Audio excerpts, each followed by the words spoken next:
Okay, it's been 25 minutes and it's been simmering away. Hopefully yours is looking like this. It's gone a really deep red colour, which is the combination of the tomatoes and the paprika.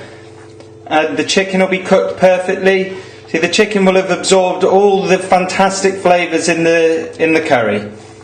So all that's left to do now is add in the 100 milliliters of single cream. There we go. And give that a stir. And what that'll do is it'll just add a richness and it'll just calm everything down slightly. Make it really nice and creamy. So just stir that in.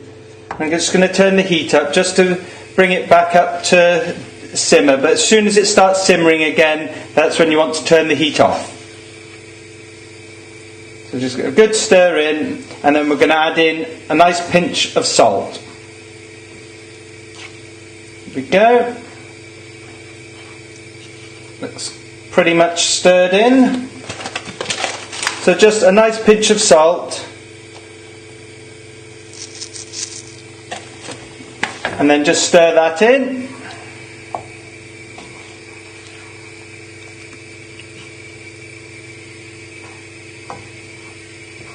There we go.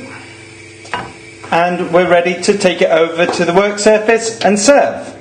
So turn the heat off and take your pan over.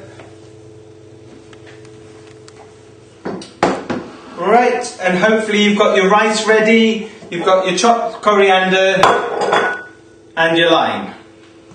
So it's just a case of serving it now. So however you want to do your rice, whether you're rice to the side or you want to stack it up.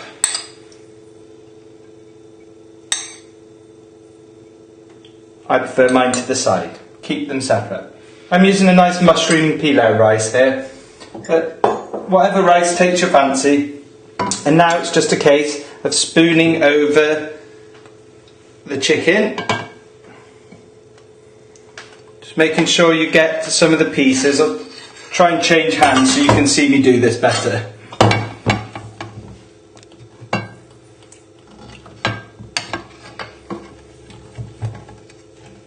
There we go. And there's obviously far too much sauce to put on the plate, but I always find with any curry that the sauce is the best bit, so you have plenty of sauce to dip any naan breads in or anything like that. But then just pop the bowl down. And then lastly, we just want to sprinkle with some of your chopped coriander.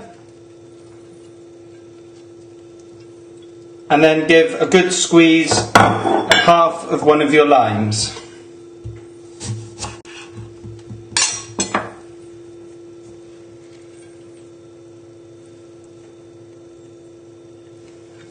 There we go. And that is it done. And I hope you enjoy it.